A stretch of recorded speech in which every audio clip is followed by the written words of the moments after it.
आइए आज सायंकालीन बेला 21 अप्रैल 2025 हम आज योग के माध्यम से राष्ट्रीय नवनिर्माण सेना के बैनर तले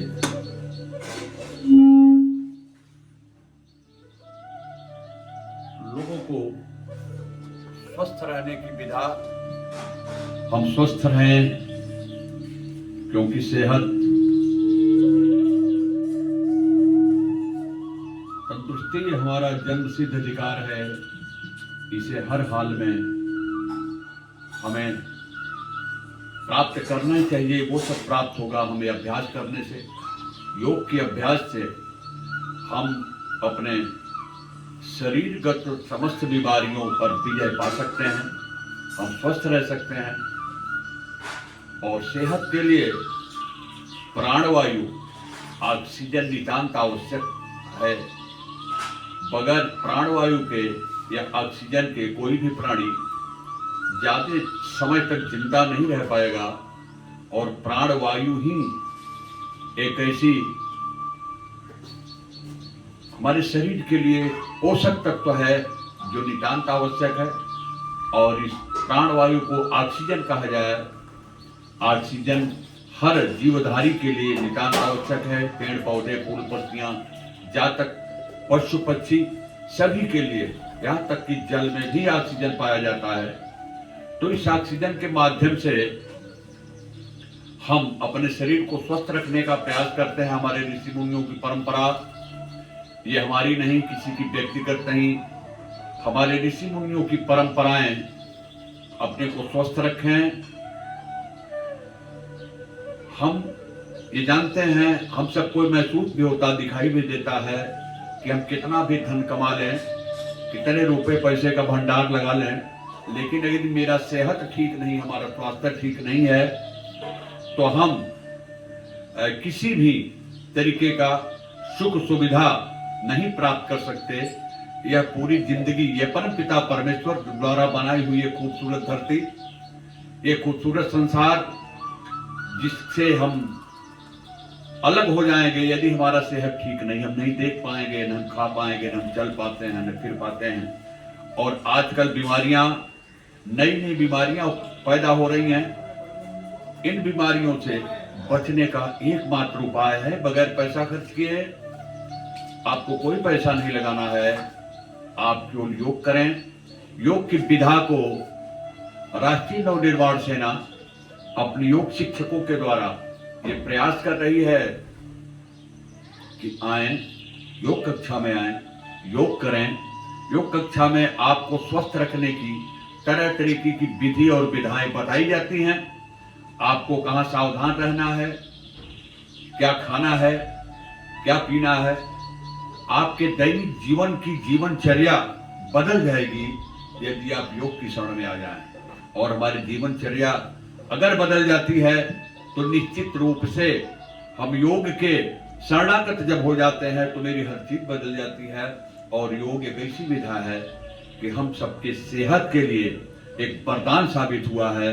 आज पतंजलि योग पीठ हिंदुस्तान ही नहीं, विश्व के लोग आते हैं और अपनी बीमारियों को सहर्ष दूर करते हैं और जाकर के विदेशों में इस कला का वर्णन भी करते हैं और लोगों को बताते हैं कि आप भी जाएं, आप भी योग करें, स्वास्थ्य को पाएं।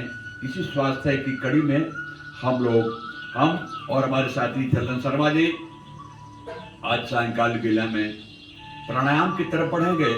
हम पहला जो मूलभूत आधार है प्राणायाम का, श्वास की गति, क्योंकि श्वास पर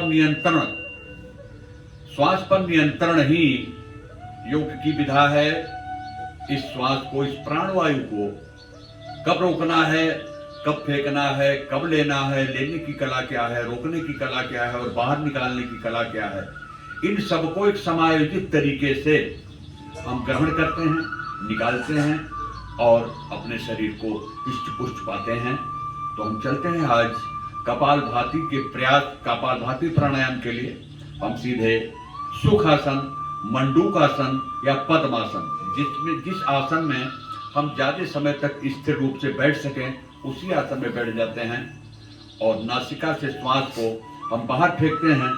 जिस तरीके हम सीखते हैं तो मेरी नाभि अंदर जाती है और नासिका से वायु बाहर निकलती है। यही क्रिया हम कपालभाति में करते हैं। रीढ़ बिल्कुल, कमर बिल्कुल सीधा, रीढ़ की हड्डी सीधी, गर्दन सीधा, आंखें मेरे सामने, गर्दन सीधा, आंखें बंद।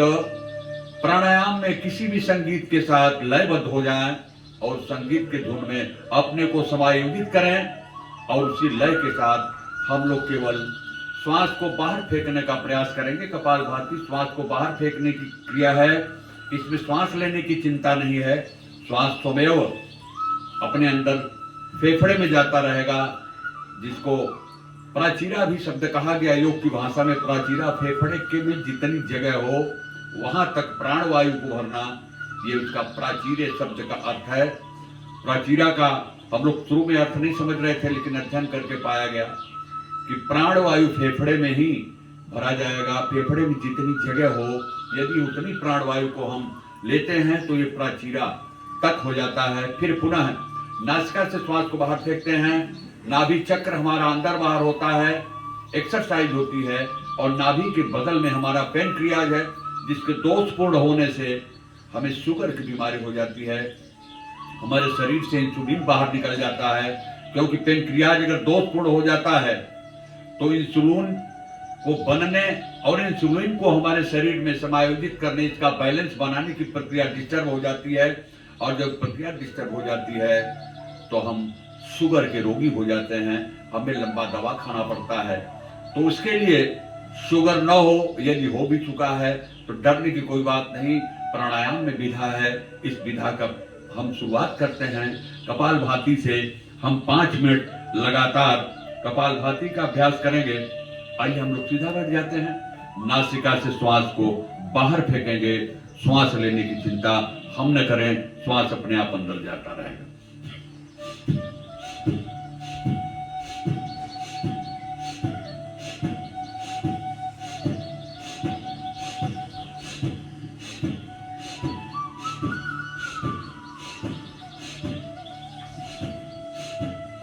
एक मिनट में 60 सेकेंड होता है।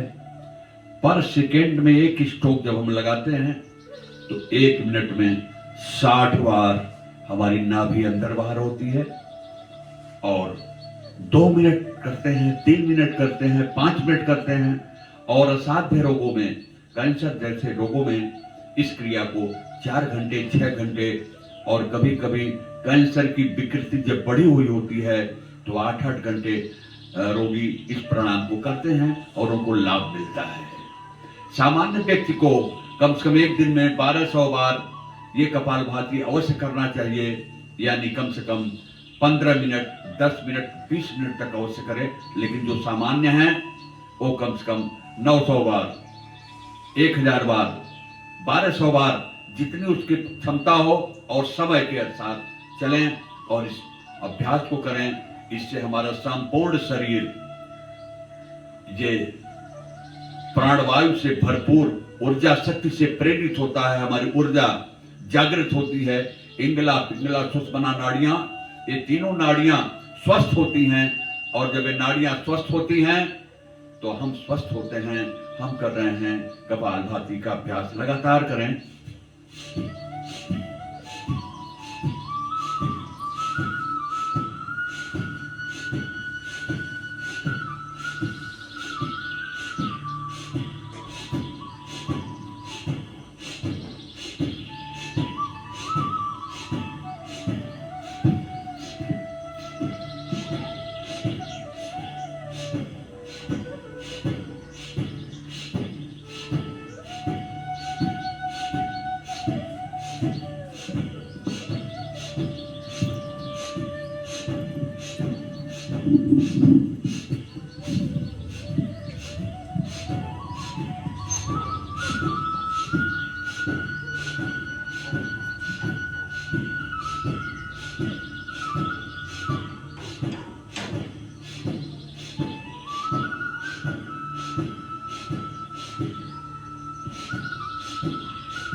इस प्राणायाम को लगातार करना चाहिए।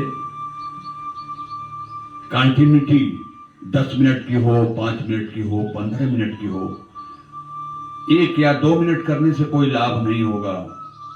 जैसा लोगों से बातचीत कभी होती है तो कहते हैं कि भैया मैं प्राणायाम तो कर रहा हूं, कोई लाभ नहीं मिलता। और जब उनसे पूछा जाता है कि प्राणायाम कितने समय करते हैं तो कोई 10 स्ट्रोक, कोई 20 स्ट्रोक, मतलब मिनट को उन्होंने स्ट्रोक में बदल दिया। उससे कोई लाभ नहीं है। जब तक तवा गर्म नहीं होगा रोटी नहीं बनेगी, इसलिए ये सबको पता है। इसलिए जब तक हमारे शरीर में उस प्राणायाम से, उस विधा से गर्मी नहीं आती, तब तक उसका लाभ नहीं मिल पाएगा। इसलिए ऋषि मुनियों ने जो समय निर्धारित किया 5 मिनट, 10 मिनट, आपसे ज्यादा नहीं हो पाता तो आप 2 मिनट से शुरू करें, 2-4 दिन बाद 5 मिनट होगा, 10 मिनट होगा, प्रयास करिए। क्योंकि करने से ही होगा, सुनने से कुछ नहीं होगा। हम प्रयास करें। बीमार मैं हूं, प्रयास मुझे करना है, और डॉक्टर की कोई दवा नहीं कि हम गोली दे दे आप ठीक हो जाए। आप प्रयास करिए। असंभव शुरू में लगता जरूर है, लेकिन आलस्य एक बात अवश्य है कि मेरे 3 दुश्मन जो हमेशा मेरे साथ हैं, इन 3 दुश्मनों में से अगर कोई भी दुश्मन मेरे साथ रहा तो मेरा कल्याण नहीं हो सकता, मैं विकास नहीं कर सकता, मेरी उन्नति नहीं हो सकती। जाहिर है इन तीनों दुश्मनों को हम जानना चाहेंगे, आप सब जानना चाहेंगे। तो पहला दुश्मन है हमारा आलस्य। आलस्य मेरे अंदर है।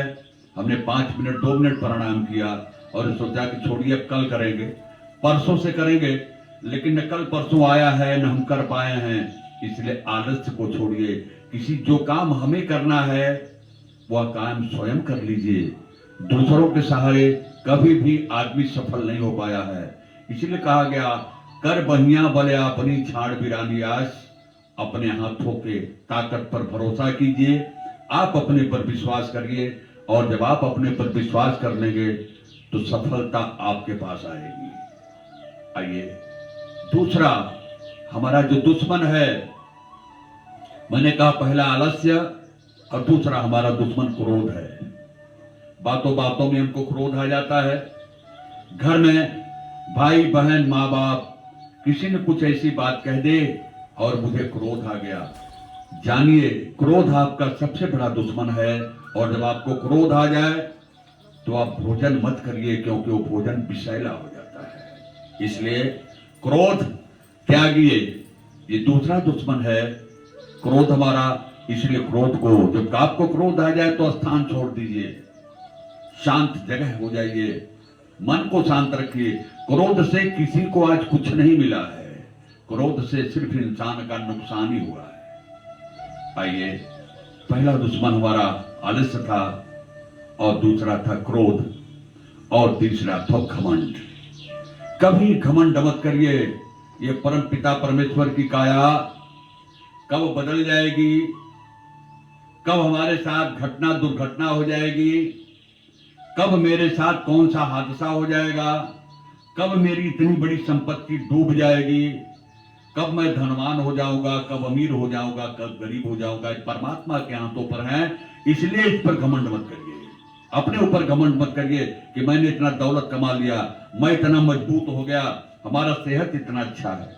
नहीं, घमंड मत करिए। ये सब जो भी है परम पिता परमेश्वर की देन है। इसलिए कभी कभी हम लोग गीत गाते हैं, भजनों में गाते हैं कि तेरा तुझको अर्पण क्या लागे मेरा, मेरा इस धरती पर कुछ नहीं है।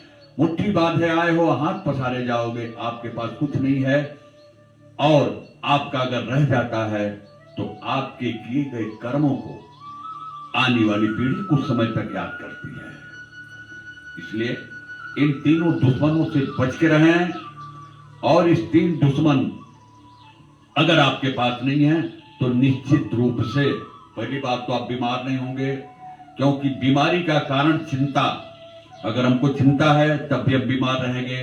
पाचन शक्ति मेरी गड़बड़ है तब भी मैं बीमार हूं, घर में कला है तब भी मैं बीमार हूं। मतलब किसी भी तरीके हमको छुटकारा नहीं पाना है। इसलिए अपने को संभालें, अपने को सुधारें। दूसरे की कमी को देखने से पहले अपने कमी को अगर हम देख लें तो निश्चित रूप से सफलता मेरे हाथ आएगी। हम लोग कर रहे हैं कपालभाति। आइए, ये कपालभाति का समय पूरा हुआ। अब प्राणायाम के दूसरे जरा हाथ ऊपर उठा लें और गर्म हथेली को हाथों पर रगड़ लें।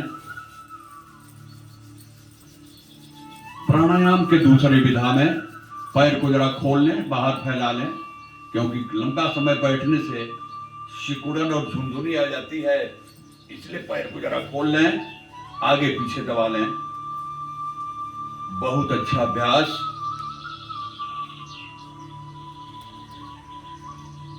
पैर का झुनझुनी चढ़ना ये कोई बीमारी नहीं है। लंबे समय तक एक परिस्थिति में जब हम बैठे रहते हैं तो हमारे खून का बहाव कहीं कहीं बाधित हो जाता है, तो वो खून आगे बढ़ने का प्रयास करता है, वो हमको झुंझुनी जैसा लगता है। बीमारी नहीं है लंबे। इसलिए जब कभी किसी आसन में बैठे हो तो उठ करके पैर को हिला डुला ले, हाथ पैर को हिला डुला ले, गर्दन को दाएं बाएं कर ले, ये बहुत ही अच्छा है। आइए फिर हम पद्मासन में बैठते हैं, दूसरे प्राणायाम की तरफ चलेंगे। आइए, योग की भाषा में अनुलोम विलोम का अभ्यास हम लोग करेंगे। अनुलोम विलोम को अगर कहा जाए मोटे तौर पर तो इसका कोर्स बहुत लंबा चौड़ा है। अनुलोम विलोम के विषय में यदि बात किया जाए, अनुलोम विलोम की विशेषताओं को बताया जाए, इनके विधेय विधा को बताया जाए तो काफी लंबा समय लगता है, क्योंकि अनुलोम विलोम एक शब्द में कहा जाए तो योग और प्राणायाम का एक राजा है। इसके बगैर कहीं भी सफलता नहीं मिलती। इसलिए जब लोगों को फालिस मारता है, लकवा मारता है, तो स्वामी जी कहते हैं कि लगातार 4 घंटे, 6 घंटे, 8 घंटे, कई प्रमाण ऐसे मिले हैं कि फालिस, अभी वो शिक्षक थे 5 साल पहले की बात है, उनको फालिस मार गया। उनको पता था कि अनुलोम विलोम करने से, स्वामी जी बताते हैं कि इससे मुक्ति पाई जा सकती है। उसने अनुलोम विलोम शुरू किया, 48 घंटे के अंदर वह पुनः अपने स्थान पर आ गया। यह करिश्मा था, यह है योग की रहस्य। आइए हम लोग अनुलोम विलोम करते हैं। दाईं नासिका को हल्का सा पुश करते हैं, बाएं नासिका से फेफड़े में जितनी जगह वो श्वास भरते हैं, फिर बाईं नासिका को दबा लेते हैं और दाईं नासिका से श्वास को बाहर फेंक देते हैं। फिर दाईं नासिका से लेते हैं और बाएं से छोड़ते हैं। एक नासिका से श्वास लेना, दूसरे से छोड़ना। श्वास जब हम लेते हैं और श्वास जब छोड़ते हैं, सामान्य रहना चाहिए। रीढ़ की हड्डी बिल्कुल सीधी हो, कमर बिल्कुल सीधा हो, मस्तक ऊपर की ओर हो, आंखें बंद हो। किसी संगीत में अपने को अंतर्निहित कर लीजिए और दाईं नासिका को पुश करके बाईं से श्वास भरिए और बाएं को पुश करके दाएं से छोड़ते रहिए। अनुलोम विलोम का अभ्यास ये भी हम 3 मिनट करते हैं, करना चाहिए 2 मिनट, लेकिन कुछ बात 3 मिनट और कर लेते हैं। 5 मिनट का कोर्स, 2 मिनट तो आपसे बात करने में हो गई। आइए 3 मिनट हम लगातार करते हैं अनुलोम विलोम का अभ्यास। बिल्कुल गर्दन सीधा रहे, शरीर को न हिलाएं कि और बैठ जाए इत्मीनान से, और तब आराम से, इसमें कोई जोर नहीं, कोई दबाव नहीं, जिसकी जितनी क्षमता हो उसके हिसाब से करें।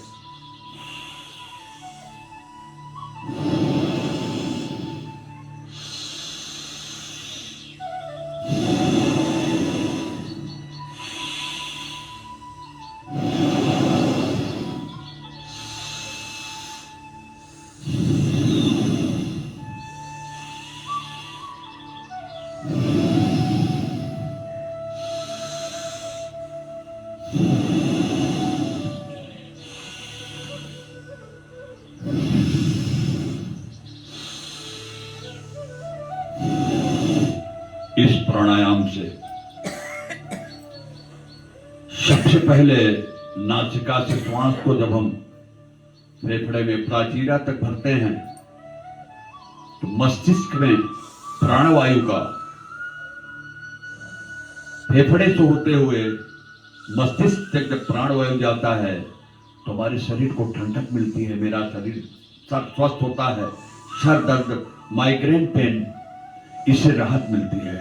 हमें जब भी सर संबंधित प्रॉब्लम होती है, घबराहट होती है, सर दर्द होता है, सर भन्नाने लगता है, आंखों में लाली छाने लगती है, अंधेरा छाने लगता है, तो ये तय है, ये मान लीजिए कि हमारे सर में या गर्दन से ऊपर के हिस्सों में ऑक्सीजन की कमी महसूस हो रही है। इसलिए ऐसी स्थिति में पेन किलर जैसी दवाओं के का सहारा न लेकर के लगातार अगर हम अनुलोम विलोम 10 मिनट 5 मिनट करें तो आप पाएंगे कि आपको धीरे धीरे आराम मिलने लगा है, क्योंकि यह प्राणवायु इस प्राणी जगत के लिए नितांत आवश्यक है। हम लोग कर रहे हैं अनुलोम विलोम।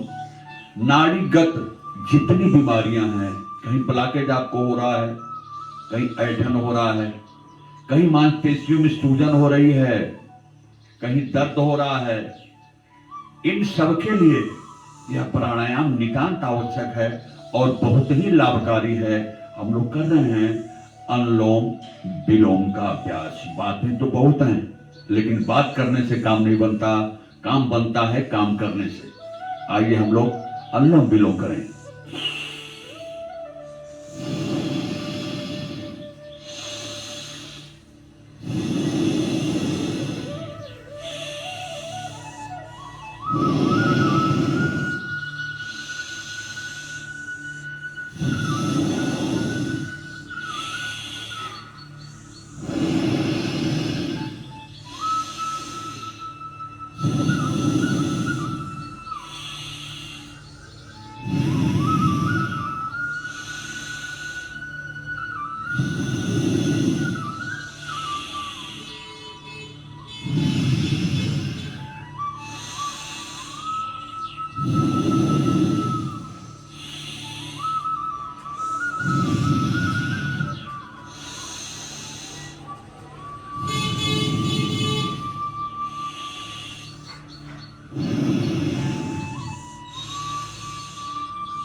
फेफड़े संबंधित दोष,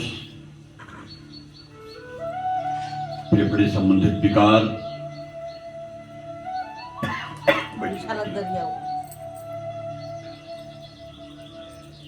शरीर के समस्त विकार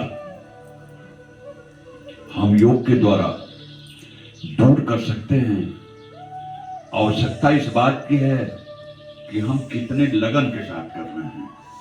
इसमें आपका लगन बहुत ही आवश्यक है। आपका मन कहीं और है और आप योगा के सामने योगा कक्षा में बैठ के प्राणायाम कर रहे हैं, लेकिन मन है आपका कहीं और है। निश्चित रूप से वह प्राणायाम आपको लाभ नहीं पहुंचाएगा, क्योंकि मन को श्वास के साथ जुड़ना, मन को शरीर के साथ कायम रहना और मन को किए गए कर्मों के आधार मैं श्वास ले रहा हूं, मैं श्वास छोड़ रहा हूं, और साथ में विचार रखें कि मेरा सर दर्द है तो ठीक हो रहा है, मेरा पेट दर्द है तो ठीक हो रहा है, जो भी बीमारी मेरे पास है वो सब ठीक हो रहा है। इस भावना को साथ में रखते हुए हम लोग अनुलोम विलोम कर रहे हैं। भावना को अपने अंदर बना के रखिए। जब आप घर से निकलते हैं तो आपको पता होता है कि ट्रेन पकड़ने जा रहे हैं, कि मंदिर जा रहे हैं, या किसी सहेली के घर जा रहे हैं। ये आपकी भावना घर से निकलते ही जगती है कि हम क्या करने जा रहे हैं, हमको करना क्या है। इसीलिए कहा गया जब हम योग करते हैं तो मेरी भी भावना उससे जुड़ी होती है। मैं योग कर रहा हूं, क्यों कर रहा हूं? मेरे सर में दर्द है, मेरे पैरों में जलन है, मेरे कंधों में अकड़न जकड़न है, ये उद्देश्य मेरे मन में है। तब जब हम मन से जोड़ लेते हैं तो जो हम क्रिया करते हैं उसका लाभ भी अवश्य मिलता है। इसलिए भी कोई कार्य करने के पहले, कोई प्राणायाम करने के पहले मन को लगाना बहुत जरूरी है। इसलिए कुछ न सोचे, सिर्फ योग करें। हम इस योग से ठीक हो रहे हैं, हमारा सेहत ठीक हो रहा है, हमारी बीमारी दूर हो रही है। इसी भावना के साथ अनुलोम विलोम आइए 1 मिनट और करते हैं और इसके बाद हम लोग अगले प्राणायाम में चलेंगे। लंबा गहरा श्वास लेते हैं नासिका से और दूसरे से छोड़ते हैं। बहुत अच्छा अभ्यास।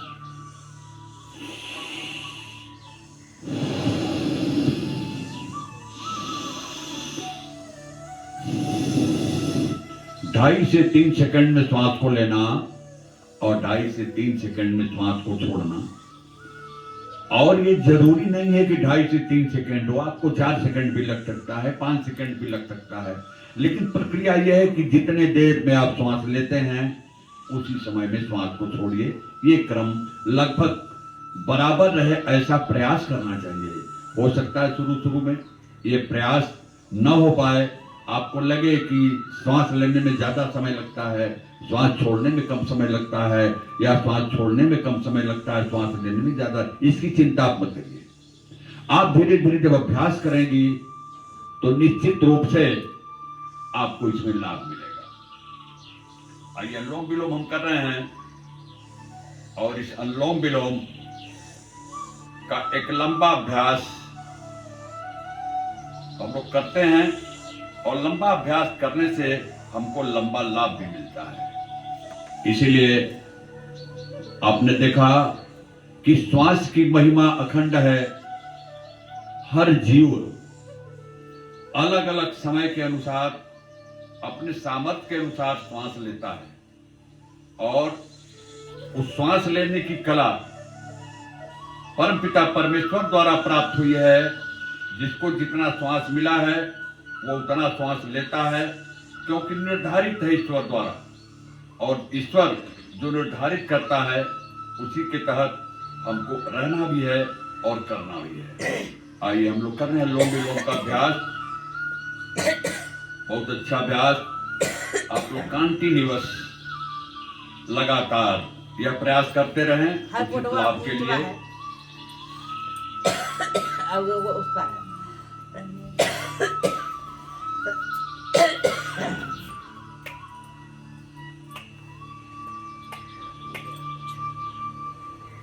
आइए हम लोग कर रहे थे कपालभाति का अभ्यास, इसके बाद हम लोगों ने किया अनुलोम विलोम। तीसरा अभ्यास खास तौर से माताओं बहनों को होता है माइग्रेन, सर दर्द अक्सर होता है कहीं काम के वजह से।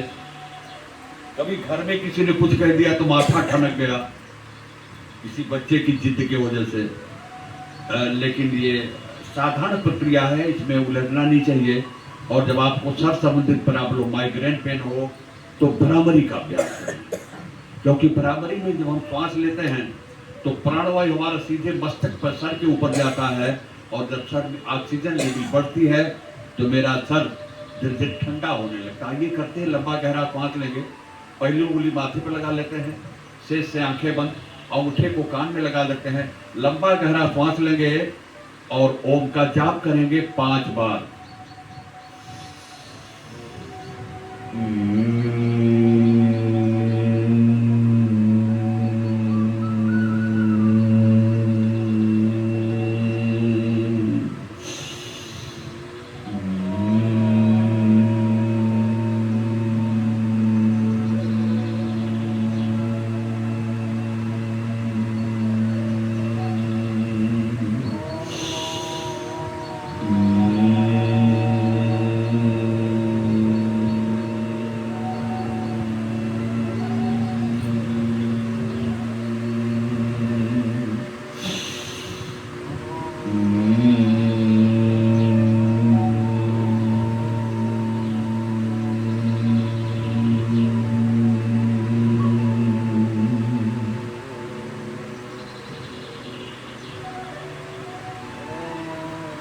बड़ा अच्छा अभ्यास आप लोगों ने किया। आइए हम लोग कुछ सूक्ष्म आसन कर लें, हाथ पैर को हिला लें। प्राणायाम का समय हो गया।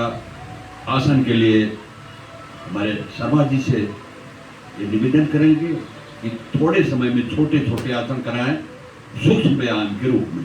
धन्यवाद।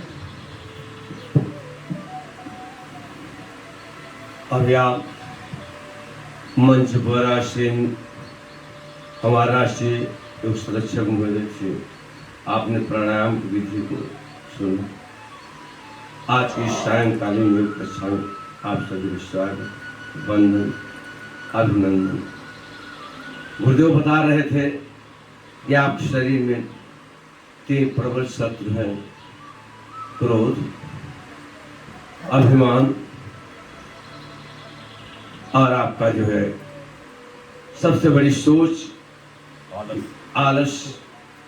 आलस मनुष्य के जीवन में आलस्यता दरिद्राभास घोंसला बनाती है। जहां आलस्यता की सघन छाया होती है वही दरिद्रता निवास करती है। अभिमान की जहां तक बात है,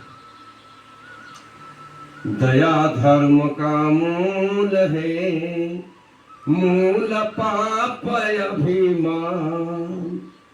तुलसी दया न छोड़िए, तुलसी दया न छोड़िए, जब लगी घट में प्राण, जब लगी घट में प्राण। आइए पैर खोलिए, थोड़ा सूक्ष्म व्यायाम करते हैं हम। आइए पैर खोलिए,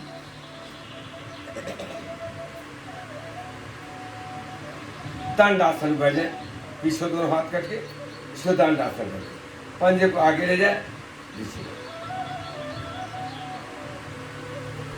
ऐसे एड़ी के लिए, घुटने के लिए, मांसपेशियों के लिए, सैटिका के लिए आप कर रहे हैं। अंगुली दबाते, अंगुली पंजे के ऊपर दबाते। एक छोटी छोटी एक्सरसाइज है, कुछ व्यायाम है, शरीर को लाकर ऐसे घुमाए। 1 2 3 4 5 6 7 8, उल्टा 8 7 6 5 4 3 2 1। पैर को मोड़ते हैं। 1 2 3 4 5 6 7 8, 8 7 6 5 4 3 2 1।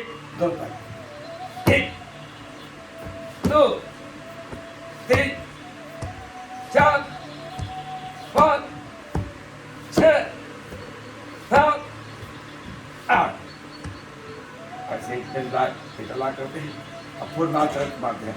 1 2 3 4 5 6 7 8 8 7 6 5 4 3 2 1। अब ऐसे पूरा एक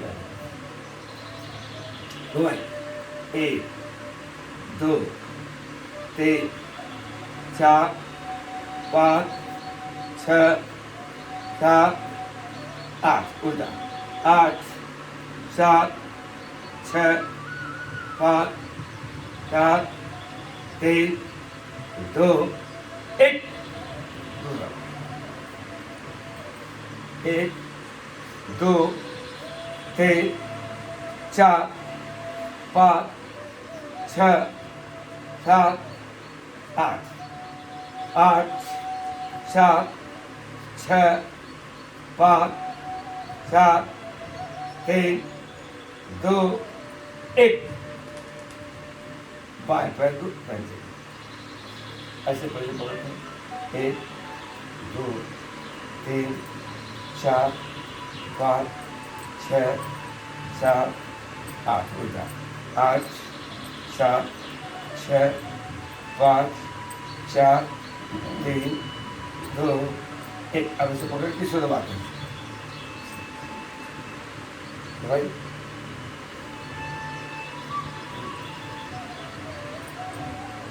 ऐसे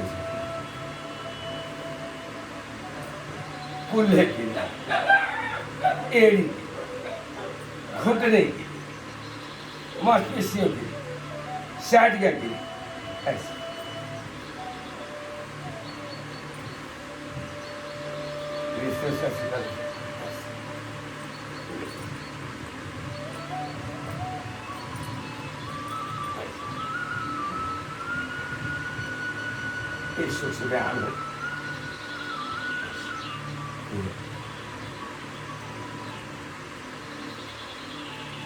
इस तरह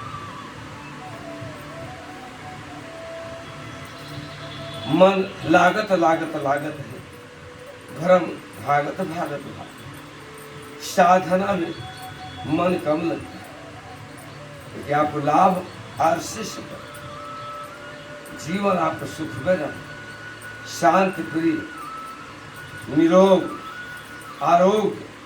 आई दवा पीजिए।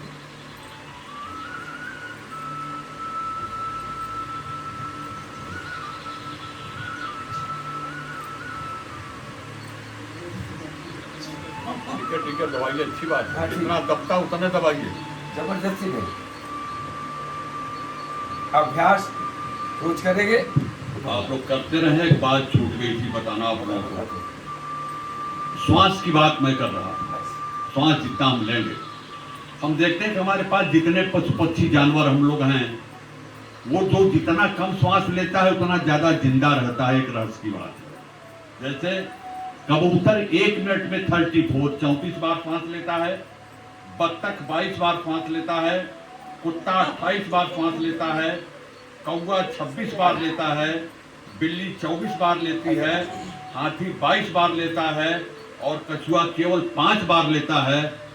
वो हजारों साल तक जिंदा है। उसी तरीके चिड़िया 30 बार सांस लेती है, सुअर 30 बार सांस लेता है, बकरी 24 बार सांस लेती है, सर्प 19 बार लेता है और मनुष्य 15 बार सांस लेता है 1 मिनट में।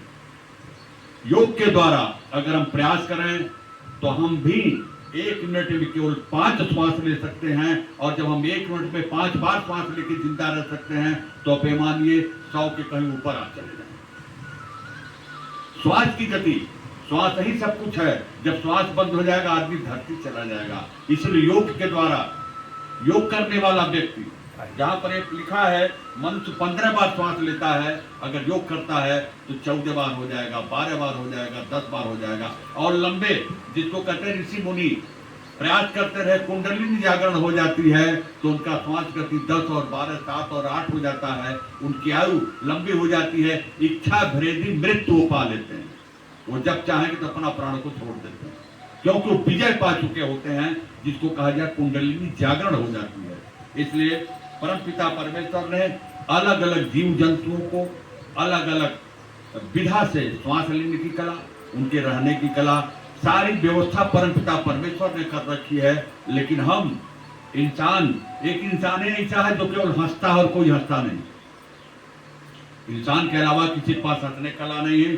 और धरती पे केवल इंसान है जो ब्रश करता है और कोई ब्रश नहीं करता। क्यों? क्योंकि इंसान का जीभ जो है बड़ा चटोरा है। हमको जो खाने के लिए बनाया गया वो नहीं खा रहे हैं। नाना तरीके के कूड़ा कबाड़ा, ठेले पर क्या क्या, बर्गर, पिज्जा, न जाने ठंडा कोका कोला, ये सब। पहले गन्ने का रस लोग पी लेते थे, गुड़ खांड का रस बना के दही डाल के पीते थे। आज भी लोग मस्त हैं, लेकिन आज न कोई गन्ने का रस पीता है और नहीं खांड का रस पीता है। आज तो ठेले वाला जो पता नहीं कौन सा पानी डाल के गोलगप्पा खिला रहे हैं, ये सब खा रहे हैं, तो दूसरी चीज खा करके अपने शरीर को रोगी कर रहे हैं। इसलिए प्रयास करें हम लोग अपने घर की बनाई हुई चीजें खाएं। सिस्टम बिगड़ गया है। आज जिस घर में जितने प्राणी हैं उतनी मोबाइल है। घर में घुसिए तो हर आदमी मोबाइल चलाता हुआ दिखता है, उसके पास समय नहीं है। घर में सास बहू है, 2 दिन हो जाए, दोनों में बातें नहीं होती। क्यों? सास अपनी मोबाइल चला रही होती, बहू अपनी मोबाइल चला रही होती है। कहां से बातचीत होगी? घर के समस्याओं को कौन समझेगा? इसलिए मोबाइल से दूर रहिए। ठीक है, आधे घंटे 1 घंटे मनोरंजन के लिए चला लीजिए, लेकिन मोबाइल के बसीभूत मत होइए। जिस दिन आप मोबाइल के बसीभूत हो जाएंगी, यकीन मानिए आपका घर बर्बाद हो जाएगा। इसलिए घर को संभालिए। घर है तो आप हैं, जब घर ही नहीं तो आपका क्या स्थान है? इसलिए मनोदिशा को स्थिर रखिए, सूक्ष्म व्यायाम करिए, प्राणायाम करिए। प्राणायाम आपके पास खाली समय है, केवल दिन में 45 मिनट अगर आप निकाल लेती हैं प्रतिदिन सुबह या शाम में, निश्चित रूप से चोट लग जाए, एक्सीडेंट हो जाए, वो बात अलग की है।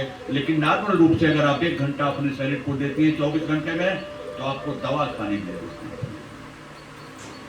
हम लोग यही प्रयास करते हैं कि आप लोग स्वस्थ रहें, ज्यादा से ज्यादा लोग बता तो देते हैं घर में योग होता नहीं, उल्टा जब योग क्लास में आएगी घर में तो आप चाय चढ़ा देंगी तो बिटिया आएगी कहेगी मम्मी चाय तुम्हारा जल रहा है, दिमाग चला गया चाय का। इसलिए सारा काम छोड़ करके योग क्लास अटेंड करिए। नहीं योग क्लास कोई सिखाता, आज 4-5 लोग महिलाएं एक साथ बैठ के एक उसमें से योग कराइए, सब लोग योग करें, सबको लाभ मिलेगा। इसलिए योग से जुड़ना, 1 घंटे समय देना आपके लिए, आपकी सेहत के लिए बहुत अच्छा है। आइए हम लोग कर रहे हैं सूक्ष्म व्यायाम। अष्टकंध परिचालन, कंधे के लिए अष्टकंध परिचालन करते हैं। ऐसे सर्वाइकल परेशानी होती कंधे की,